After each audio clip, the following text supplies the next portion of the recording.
Hello and welcome to the Right Click Save podcast. I am your host, Calcio. As always, joining me today is Jimmy T, who I hope is doing splendidly well. I just wanted to say, if this is your first time here, please make sure you do like and subscribe. We do interviews with some of the most innovative and prominent figures in the Web3 space. Joining us today is one of those figures, formerly of CryptoKitties and Dapper Labs, and now a figurehead with Doodles. It is the man, the myth, the legend, Evan Keast. How are you doing today, sir? Gentlemen, how's it going? I'm doing awesome. How are you guys? Yeah, good. I'm excited about this one. This is definitely one we've been looking forward to. Big fans of the Doodle project, so really keen to get stuck in and find out all the latest alpha.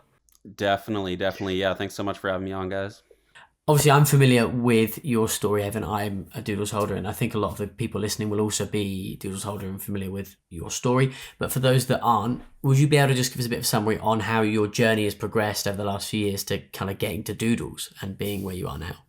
Yeah, for sure. So, for anybody who doesn't know me, yeah, I'm one of the three co-founders of Doodles. And obviously that's not where I started. About, I guess 3+ years ago now, I was working at Dapper Labs and CryptoKitties, was doing a lot of marketing for both existing products and new products coming out. Products like the Dapper Wallet, Cheese Wizards, NBA Top Shot, and eventually Flow.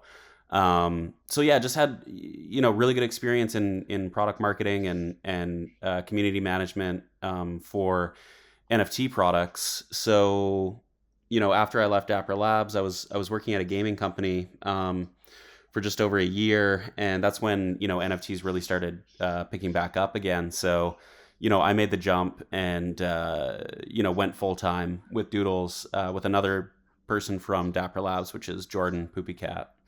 And yeah, I met Scott. Just was a longtime fan.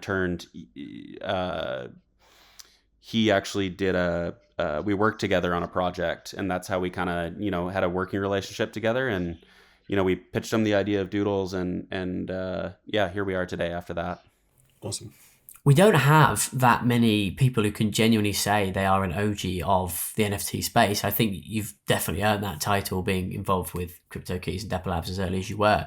One of the things that does spring to mind, though, is how different you now find the market and the space in general. And again, I don't specifically mean just around price action. It's fairly obvious that things have gone up a lot more. I mean the community side of it, the way that new people would approach NFTs, just the general ethos around the space.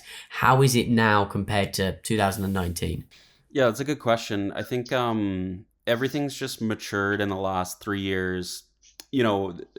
I like to think of the class of like 2018, right? Like the companies that were formed and started gaining traction were like OpenSea, Nifty Gateway, Dapper Labs, big players like that. So like, I think a lot of folks went away from like creating brands or, like NFT experiences, and they went more for like the platform route or like solving bigger problems, right? Like OpenSea is focused on a marketplace and how people kind of buy and sell NFTs and create their own shops and how they actually mint NFTs. So yeah, I think the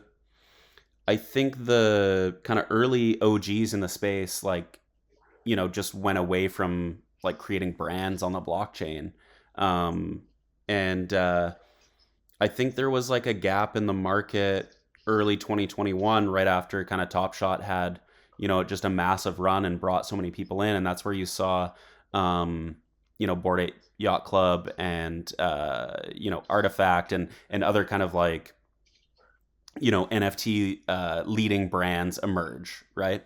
And yeah, I think people just get it more. Like it's easier to I guess just sell an NFT at the end of the day. Like the Yeah. user journey, the user flow is so much quicker. A lot more people are getting educated. It's easier to get cryptocurrency. The experience feels safer because it is. And yeah, I think we're gonna see like some of the biggest brands emerge from this era, like 2021, 2022. Kind of this like establishing era of brands. And yeah, I think I think it's only just the beginning. Do you think was that like a major motivation for you? You think creating a brand within the NFT space rather than kind of cornering a particular buzzed meta that was kind of trending at the time? Yeah, I think so. Like Doodles can exist, whether Ethereum goes on or not, right? Like right now we do have our original 10,000 collection on the Ethereum blockchain because that's where we think the best NFT products can be created. Mm-hmm. Um, but that's not to say like we won't build on Flow or we won't build on another chain, right? Like we want Yeah. to take our brand into the most current, the most user friendly blockchains or platforms or marketplaces. Yeah, we really want to stay nimble and like chain agnostic. Yeah, at the end of the day, we just want to create really cool products, and like creating NFT or Web3 products right now is awesome for communities and for fans and for, Mhm. all the things that NFTs can unlock. So that's not to say that like in the future, I don't know, maybe we'll go back to like only dealing in physical in the physical space, and like Doodles will just become, a physical brand. But I Yeah, don't think it's going to go that way. But I hope not. I think we can kind of hop in and out of the metaverse, play around Yeah. multiple blockchains and experiences, and really just focus on the brand at the end of the day and our fans. So yeah. I think we're definitely looking at moving into this kind of omni-chain environment where even singular collections and brands can exist across multi-chains, even particular collections. I definitely feel like we're going to have a lot of innovation in that over the next few years. Yeah, definitely. Like one of the things that angers me or is just like the worst user experience right now with like quote unquote web 2 is like, you go to a website, it's like, log in with email or log in with phone or log in with Facebook or Yeah, Instagram, and it's like, oh, I can only watch this movie on this platform, and this item I can't take over here. It's just like yeah. it doesn't really make a lot of sense in terms of like providing the best experience for the user. It's actually a really terrible experience. So Mhm. that's what we're focused on is like, how can we extend this brand across as many places as possible? And it just feels seamless in and out. So yeah, that's what we're excited about. Well, it's a massive cliche of the space, and then I think K Money, who makes those amazing skits, he's coming on the podcast soon, which I'm really excited about too. He made a really good one at NFTLA where he was basically saying about people bridging the gap between Web 2 and Web 3 as a joke. But I think Doodles is really well positioned to actually do that, and it's one of those brands that really does actually transcend the Web3 space, and I think could comfortably sit in a Web2 setting really easily. And that was testified by really more than anything else how positive the turnout for South by Southwest was. And I think one of the things that really stood out for me was quite the volume of people who were not Doodles holders who just wanted to know more. My question here really is all of that is amazing, but for you guys as founders who put together the brand, who do all of the legwork behind the scenes and everything in between, how does it feel to see your project succeed so well, but not just with a Web3 audience, but also with a Web2 audience?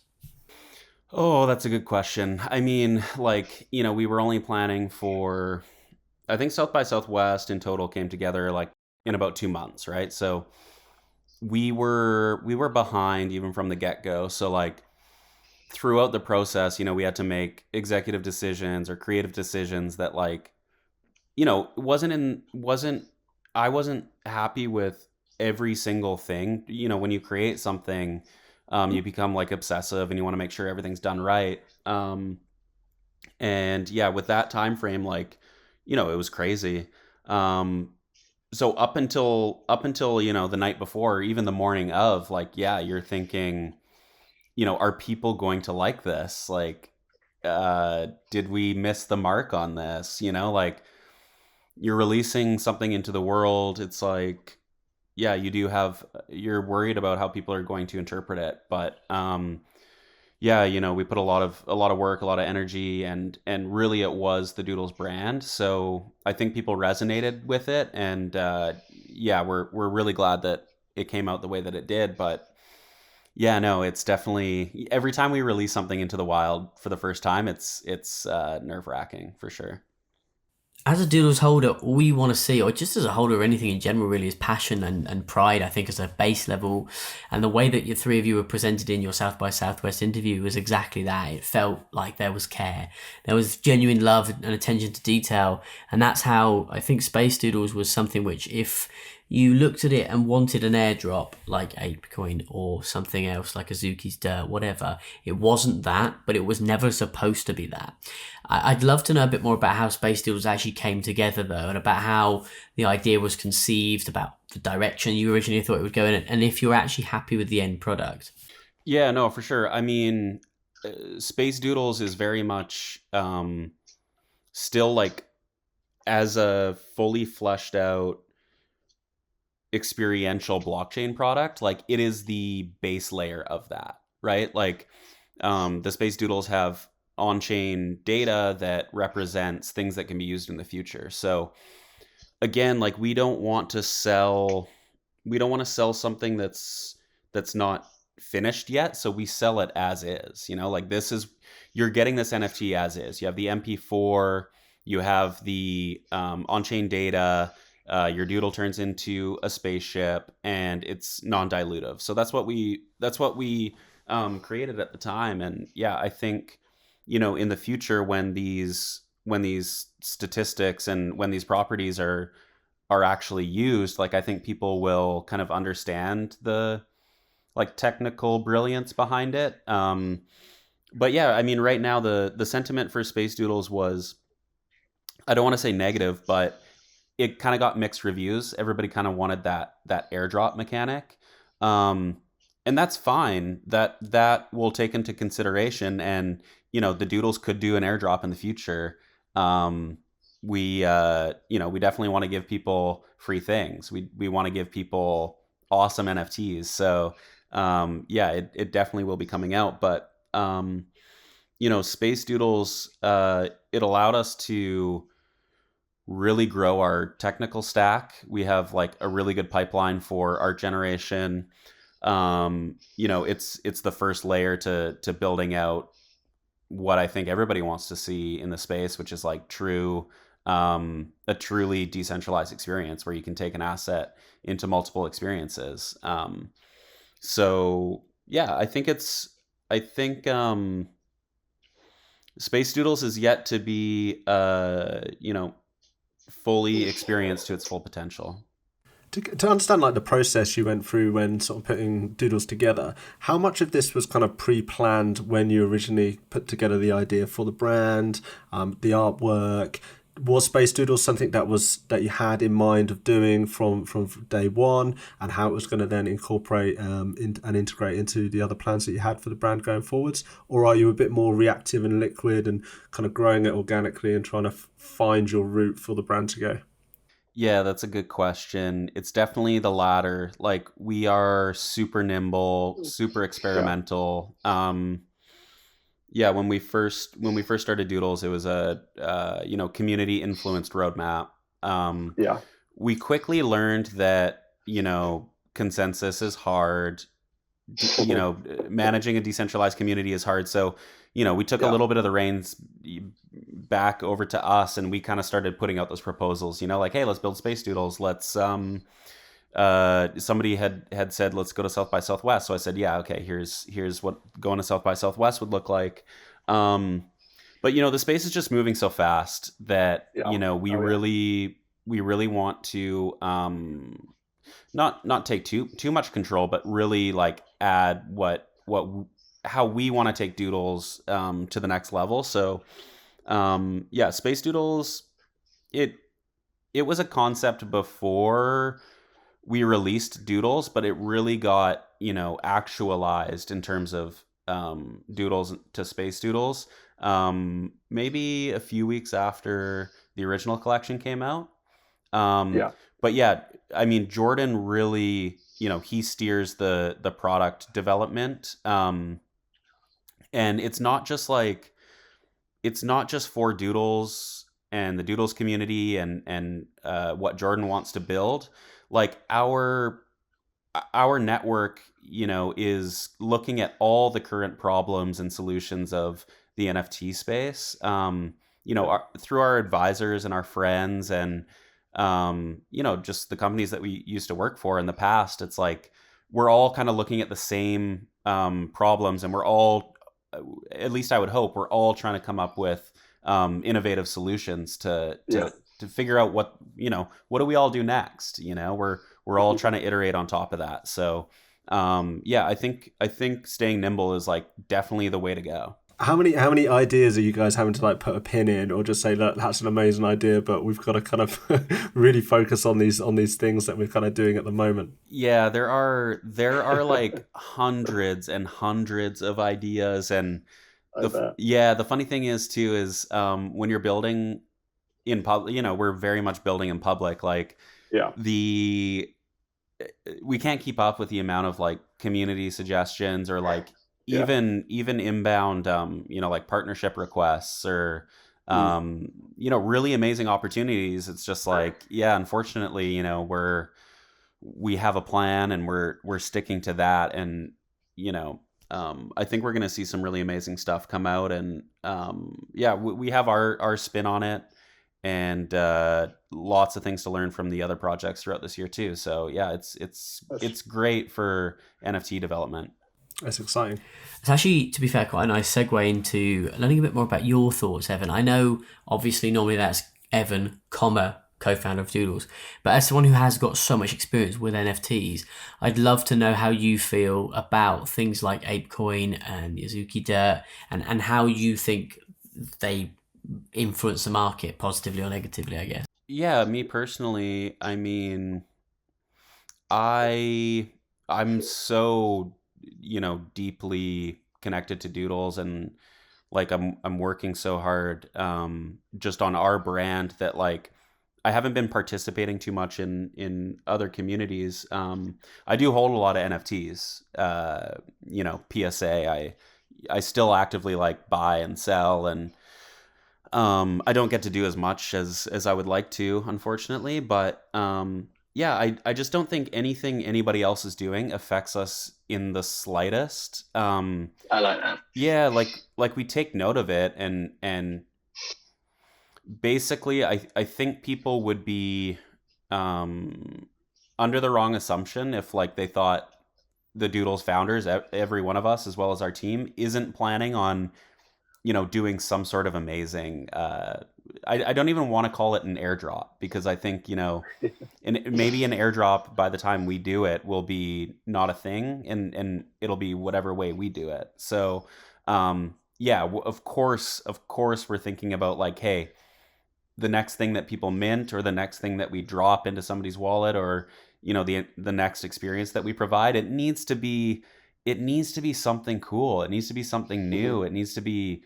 interactive, and I don't know. 100%. We're that's the thing, is I can't really tell you guys without revealing it, but yes, of course we want to do it, and something great will be coming out, maybe within the month, maybe on the lead up to NFT NYC, maybe at New York. Yes. Alpha. Yeah. So, like the Doodles have some big beats coming up. So, yeah. Yeah, I love it. I'm really looking forward to the we were talking about this previously, actually, the innovation around these kind of additional drops and things. Even just the Azuki thing, the way that they did it on April Fool's Day, the way that the NFT they dropped changed from the crate parachuting in, then the dirt on the ground, now it's become the beam that they have. I'm looking forward to that becoming a little bit more interactive and like more of a gamification of that. Perhaps it would have been cool for the apes that they had to go and do something or achieve something to unlock their ape coin and just get like a bit more engagement there. So I'm very excited about innovation in general, but especially into that sector and that side of the NFT meta at the moment. No, I completely agree. Like I said before, like, yeah, we could airdrop something in the next 30 days in terms of like art generation, pipeline, creating NFTs, things like that. But yeah, we're seeing this like merging of, and I don't even like the thought of like this metaverse that we have to like transition into, or like it's this completely AR VR world. Like that sucks. I just hate. Yeah, I'm glad you said it. Yeah, I hate the idea of like virtual reality planet whatever, planet corporation or planet founder or planet brand, like for us the metaverse is this constant like just how we use technology to like better our connectivity, how we represent ourselves, how we deal with our finances, and a lot of that stuff should be thought about like for a really long time and very carefully. Like, you have this wallet that, it's a public ledger, okay? And now people are attaching their identity to it, their Twitter identity, their social identity, their work identity. I know NFTs have probably caused problems in the workplace, like so yeah, there's just so much to think about when it does start creeping into real life experiences, like what Azuki did with the airdrop. I think it's genius, by the way. I thought it was awesome. Like, check your wallets. Good. Like, that's the way that it should be, like every time we do a mint, that's the thing, is like, if Doodles does another thing, like, we're going to show up. Like, it's not going to be like this digital, press release, like, hey, by the way, buy this thing. Like, no, it's going to be cool. So we think like the brand, the entertainment, the engagement, and like how you participate with us is like, this is the creation of this new experience and like fan engagement. So yeah, we're still not ready to reveal what we have in the works, but it'll come out. Nice. I like that. I mean, especially things you're saying about the metaverse. For me, I'm kind of on the same page. I think it's all about the next evolution of digital communication and how that's going to seamlessly integrate with our lives. And even today that you're on the podcast with us, you're as your NFT, you're animated with your mouse moving to things that you say, etc. For us, that was one of the motives of it. It was almost like realizing a little part of the metaverse just within our own podcast. And for me, I've been for years now, I've been saying that email really frustrates me because you don't have tone in it. We've spent millions, thousands of years developing and evolving our communication. And then to take that back to just text, which is such a tiny, tiny percentage of how we communicate, is really backtracked on our evolution. So it's going to be good to see how that evolves over time and really catches back up with what we've developed over the years. Honestly, something has happened in the last like 5 to 10 years that it's not working. So like we have all these tools, like we have calendar, email, we use, I don't know, there's a million options. You got Slack, Discord, Spaces, like the amount of tools that we have, it's overwhelming, like the option. And I don't know. I think there's going to be a whole new suite of like productivity tools or communication tools that have figured this out, because I hear that from a lot of people, like it's just not really working. I don't even know how to explain it, but I guess a lot of it has to do with, over the last 2 years, the COVID pandemic, and like just the way that we've kind of changed the way we work. Like we work a lot at home or digitally. So we need really good ways of connecting with people. So but I'm still never going to be one of those people that's like, 100% digital. Like I love meeting people in real life and creating together and brainstorming together. I just think it's wonderful, like connecting with people in real life. So I guess that we know we've arrived at that kind of communication evolution when it feels the same to meet someone digitally as it does in real life, where you've got your full body language, eye contact, ease of communication, where it's fully immersive. I think that's when we know we finally arrived at that point. Yeah, for sure. It's like, I don't know, I've been kind of preferring, like, usually I have my camera on and like to be honest, like in a work environment, that's like enough for me, you know, like I don't need to like hop into this like AR suit, you know, where I'm like yeah. in the same room with people. It's like, yo, you're comfortable in your house. I'm comfortable in my house. Like, this is good, you know? No, I totally get that. I think one of the weirdest things for us is like when you do the podcast, you get used to seeing the visual cues. We obviously jump on a Zoom call to record it behind the curtain for the audience. And then visually you'll see everything animated, but it's really weird when you jump on.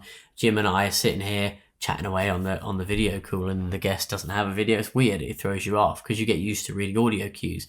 But equally, I don't think you need to necessarily always overdo it. And I think that the whole idea of this massive, impressive metaverse is kind of weird. Like, imagine, you know, just going next door, say, sorry, wife, I'm just popping next door to put the spacesuit on. Like, it's going to be the Matrix. Plug into your spine, surely. It's just weird. It's a strange concept, and I think it's going to be met with a lot of resistance. No, somebody needs to work on a product because I don't know, like even computers now, they like, or, you know, Web 2 communications, like email and stuff. It's like, you're slowing me down. Like, let me just think, let me just send my thought to somebody because that's quicker, you know? Yeah. I think whenever it's still existing on a computer or in the current iteration of VR or AR, that is not the thing. I think almost I was reading about some contact lenses that people were developing at the moment with eye tracking, and it's able to put things into your real life display. I think it's really going to be going down this kind of embedded tech route eventually, where you can kind of roll your eyes back and you're in a you've popped into your work metaverse or whatever it might be. Yeah, I've been like the new iPhones and like what Apple does is just like, you know, because I do so much work on the road, and, you know, a lot of times I'll just be responding to things or calling people or whatever it is from my phone. It's like I've gotten very used to like a touch type of thought process.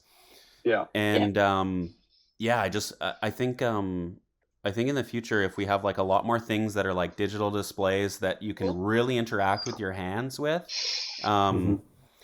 I don't know. I'm excited for hardware. You know, what's the next iteration of hardware for like Web3? You know, like I want to see it. It's got to be brain implants, isn't it? Oh gosh.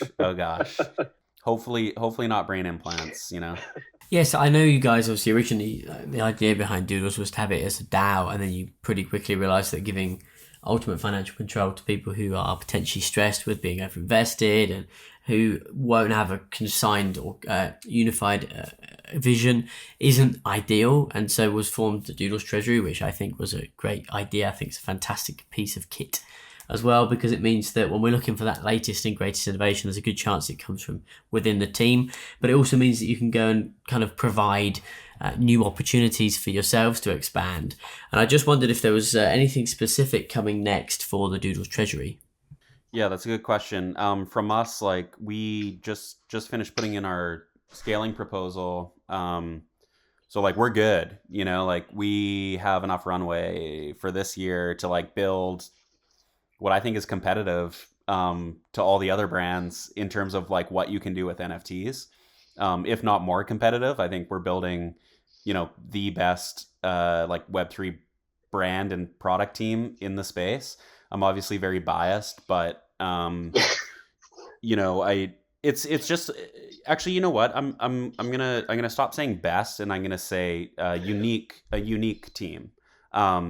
We can work on things in a different capacity than maybe some of these other projects. And I think, what we're going to be able to achieve this year, staying super lean and with that proposal is going to be groundbreaking for sure. You know, we might do another, you know, live events or like marketing type proposal just to continue to grow the brand. But I think the next proposal will be very either community focused or experiment focused or, you know, big swing focused, because we're kind of set in terms of like development resources. So everything extra is just like, you know, icing on the cake. So yeah. Something I'm just genuinely really interested to know the answer to be honest, is, we're 6-7 months on from the Doodles Mint. It's obviously been an unprecedented success. I want to know a bit more really about how you feel, though, as an individual, Evan, right now, about how well everything has gone with all things Doodle related. How are you about it right now? Yeah, that's a good question. I think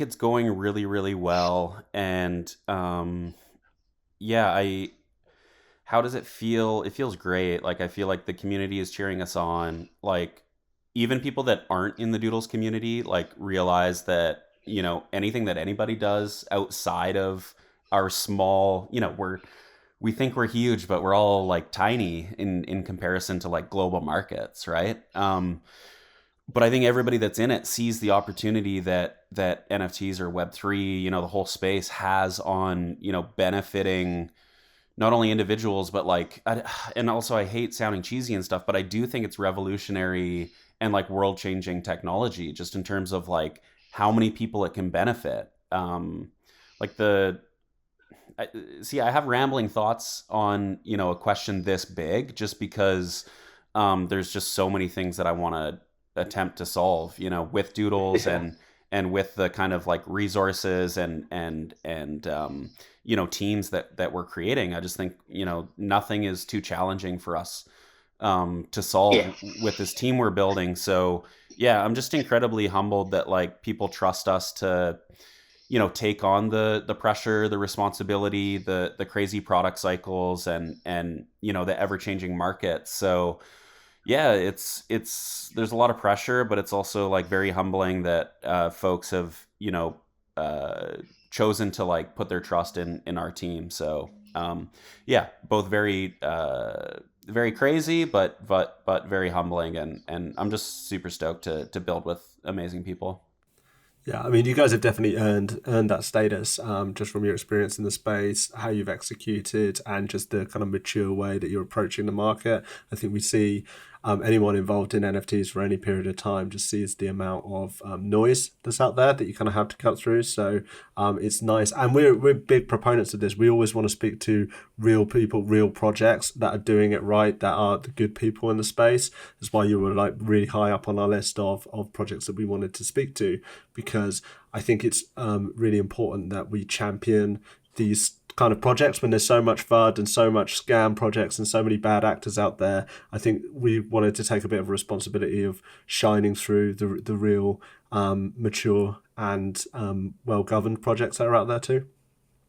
Yeah, no, thank you guys so much. Yeah, I think we're seeing kind of the clear, and I don't want to say winners, but we're seeing a lot of people consolidate their NFT purchases into brands that are thinking on that next level, building for 2 to 3 to 4. You can see their plans into 4 to 5 plus years. And yeah, I think that's how it's going to go this year, is really big swings are going to be made from a bunch of different brands, and we're going to see some amazing innovation this year. Yeah. And yeah, I'm just stoked that you guys wanted to have us on as well, because it's always great to. I've been wanting to animate a doodle for ages, to be honest. I've been saying this to Casio for a long time. I was like, we've got to do something with the doodles. I really want to get stuck in and animate one. It was a Trojan horse. You guys just wanted to animate a doodle. Okay, I get it. Yeah, that's what it is. One of the biggest questions I've had, like, it's all well and good for you guys. You are one of the biggest brands in NFT space. Anyone would want to work with you guys. If I was a new founder, let's say, I've got genuine artwork and it's all legit, it's not a rug, it's not a cash grab, it's genuine. What would be your biggest bit of advice to someone who was wanting to create something in the space? That is such a good question, and people ask me it a lot, and I try to give the best advice that I can. And now it's starting to get into this, like, we're starting to get into that saturation phase, right? Like, no longer can you kind of come in and I remember back in 2021, over the summer, it was like you could count the number of mints, that week on your hand, and it was like, I'm doing all of them because like there's so much demand, and not enough people can come out with NFT projects. But it's such a buzzword right now too. Everybody wants to have it on their pitch deck. Everybody wants to have it in their like fundraising deck, or like, part of their valuation. Everybody needs to have an NFT strategy now, right? Like every brand needs an NFT strategy. So it's a really hard market to enter into. So I would say have patience and like, I don't know, prepare for the most, the craziest market to be entering into, with like the most interest that I've seen in like a decade. So yeah, it's going to be really tough, but like do it for the right reasons. And if you're creating it for fans that you're already engaged with, like just give them a really good experience. And also just don't worry about the money or the floor or the kind of speculation hype, because like if you do fall into those traps, like, oh guys, we're gonna provide value, or we're gonna do all this stuff this year, it's like you need to set those like realistic expectations with your community, or else you're kind of setting yourself up for failure from the beginning. And even the big brands are guilty of this too. It's like, it takes time to build. Like I said before, you could have all the resources in the world. It's how you allocate it. You need to motivate people to build, and like, nothing can be built that quickly. So, yeah, just be patient and try to do your best work. That's about all the advice I can give. Yeah, that one is a really tough question to answer, to be honest, because everyone's got their own experiences, their own journey, dependent on, the time they join the market and things like that. But maybe a little bit of an easier question is, from your own experience launching a successful project and the amount of time that you've been in the NFT space in general, what's the kind of best advice you've got for new people coming into the space, maybe as just like collectors, someone who's maybe got less than an ETH, that's coming into the NFT market and looking to kind of build a collection? Ooh, another really good question. You guys are good interviewers. Okay, somebody coming into the space that's new, I would really start to, I think most people are going to say like educate yourself, right? Like start following these accounts, or watch YouTube videos, join communities, join discords and all this stuff. I don't know.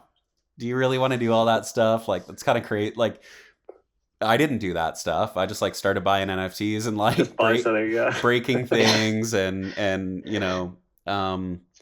yeah, I think what should you do? I think just experiment responsibly, try things out, use some smart contracts, but yeah, you do need to be careful because there's a lot of bad actors in the space. So definitely got to do your research and get educated, but literally just start tinkering around, like you can use Ethereum, and there's dApps that like you don't need to buy a mint, right? You don't need to use OpenSea. Like there's so many other things out there that you can use your ETH for. Yeah. Also, sorry if you guys say ETH instead of ETH. Oh no, we say ETH. Do people say ETH? I've never heard it. They do. That's my one advice of someone coming into the NFT space is avoid anyone who says ETH. But yeah, when Ethereum wasn't at the price that it was today, and like we were buying CryptoPunks for like $90, there was so much more to do on chain. Like you would do weird stuff on chain just because like it wasn't that expensive. So I don't know, maybe experiment on side chains with like different dApps and see all the cool stuff that's possible with smart contracts. Because like the way that the market has gone right now, which is basically just PFP projects or like one of one kind of like highly curated art, there's a lot of other stuff going on with like DeFi and all that. So I don't know, there's so much to do. Just get your hands dirty, try some stuff out, have some fun, enjoy the technology. Absolutely. One thing we do with every guest that comes onto the podcast, especially with a bit of trading history, is we got some quick fire questions that we like to run through to kind of wrap us up. So first of all, what was your worst ever trade? My worst ever trade? Yeah. This one I've been like public about, and it's definitely a bad trade. I sold a CryptoPunk for $120. Oof. Okay, but did you make profit on that trade? Oh yeah, I made okay. You know what? Yeah, maybe it's not my worst trade because I did make a profit. Yeah, I don't know. I was a notorious flipper back in the day, so Yeah. I definitely like paper handed a bunch of stuff, and I'm just a bad trader in general. Like Yeah. I shouldn't trade. I should only try to create and inspire. So yeah, just Nice, good don't answer. watch my wallet, and you'll probably do fine. I had a little snoop. I had a little snoop through earlier, to be honest, of your wallet. So what was your best trade? You must have a best ever trade. Best trade. Yeah, I mean, I did really well buying and selling me bits. Nice. Was that the just before they announced the acquisition? No, I was not one of those. No, I was a minter. I was a shameless Nice. minter and seller. I'm a market maker, okay? Yeah. Okay. Nice. Yeah. Subducts, I put a lot of resources into Frankie's project, and that was a great run that they had. Made some money on CryptoPunks and apes, and yeah, I don't know. I like buying things that, like, if it gets stuck in my wallet, I don't care.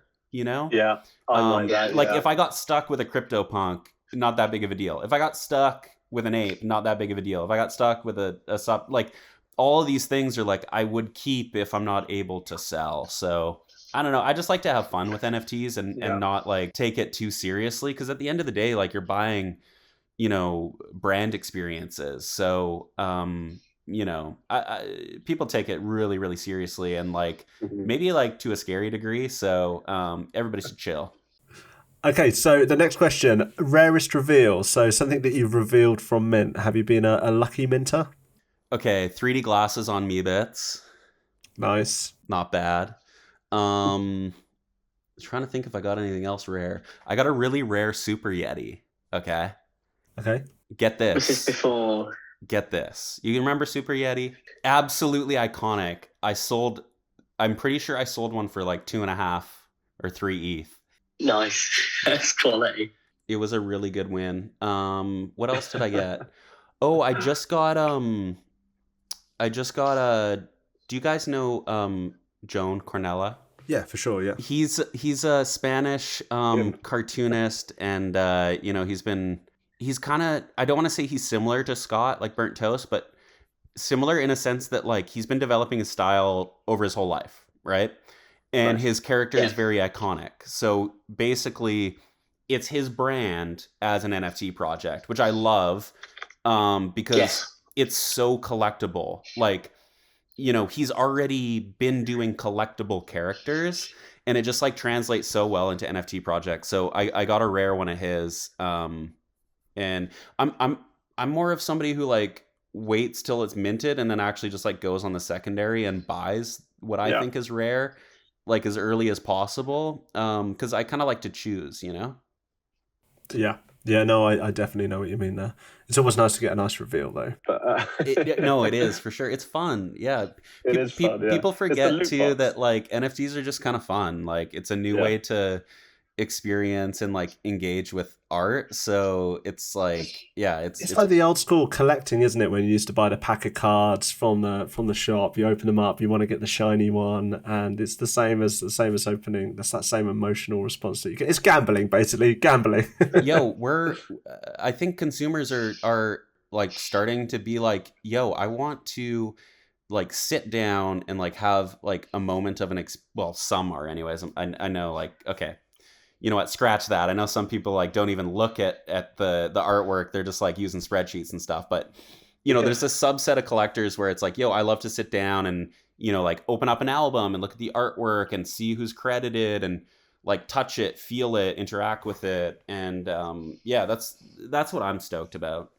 Yeah, awesome. And literally what we were talking about earlier about the experience and how just getting an airdrop in your wallet and being like, oh, great, a liquidation event isn't the most kind of immersive experience. And even like the small thing that Azuki did with their revealing kind of airdrop, it hit so hard because it was just better and just a more enjoyable experience for the consumer at the end of the day. Yeah, I love that they used the terminology check your wallet too, because I don't know about you guys, but like I say that all the time when I'm like trying to like surprise somebody. Like just check your wallet. Like they got it so perfectly. And yeah, we've been thinking about, you know, like when we were at South by Southwest, like we put the space doodles behind Diplo, and you know, that was cool. Yeah, and it was actually every doodle holder that RSVP'd, like it was their space doodle. Oh, nice. Okay, cool. Yeah, so like you know, just having that connection with something that you like have a connection with was, you know, we love that. So yeah, we're trying to do more stuff like that. So awesome. Yeah. If you could nominate one project to send it to 100 ETH floor, not including Doodles, but to send it to a 100 ETH floor, which project would you choose? Oh my gosh. I'm gonna go with oh my gosh, this is putting me in a spot. Oh yeah, you wait for the next question. I don't know. Let's skip. Yeah, you could say something. You can pump your own bags, man. Say subducts or something. Too much pressure. You're really not going to like the next question then. Yeah, let's move on. That's too dangerous for... All right, but if you're not answering that one, you've got to answer this next one. Okay. Oh, God. And this next one is, if you had to delete one project. Wow. What are you trying to get me in trouble? Okay, you know what? I'm going to give a very diplomatic answer, and I'm going to say any project that was a rug pull. All right. Yeah, we get this a lot. Damn it. You've been doing research. You've watched. Now, it's funny. I'm going to bring up something that you talked about in one of your last answers there. So something we've been doing for all the guests is a little thank you that come onto the podcast. Now, do you remember, this is a bit of a tangent, but do you remember Irene DAO that came out a few months ago, which was that simp collection? Did you see that? Like it's mature content? Yeah, it's a lady. She just put out it was like a simp connection for all of her fans. When that happened, I brought out a little joke sort of parody collection called Jimmy Dow. And this was, I'll do a quick screen share. It's probably the easiest. And so this is my character from Crypto Dads that I was well known for, that I created a little parody collection of the Irene DAO. Now, for everyone coming onto the podcast, I've been putting together a little tribute Jimmy Dow, an honorary for them. So as your sort of buzzword, as you said a moment ago, check your wallet, I put together a little Jimmy dude. Oh my gosh. As a little gift for you. Thank you guys so much. I love it. What utility does this one get me? Do you know, that was the thing about when we first released it. I was like, literally the only perk of holding a Jimmy Dow is literally the flex. But since then they were really popular. I made 10 and they sold out overnight. So since then I've been trying to bring a little bit of perks to holders. So a few whitelist giveaways and things like that here and there. And we're hoping to expand that in the future. Thank you guys so much. I love it. Evan, it's been such a pleasure having you on. Great to hear about Doodles. Great to hear about your experience in NFTs. And yeah, we've loved every second of it. So thanks very much. Yeah, no worries, guys. Thanks so much for having me on. Appreciate it. Yeah, thank you. And also thank you if you've spent the time to listen this far into the podcast. Thanks very much for tuning in. As always, that like and subscribe button are itching for you to give them a little tickle, so go and do that. And definitely don't forget to check out our next episode, which is going to be another project, another important person in the space with themselves as an animated NFT. So yeah, this has been the Right Click Save podcast. Thanks very much, Calcio. Thank you very much, Evan. And we will catch you all on the next one.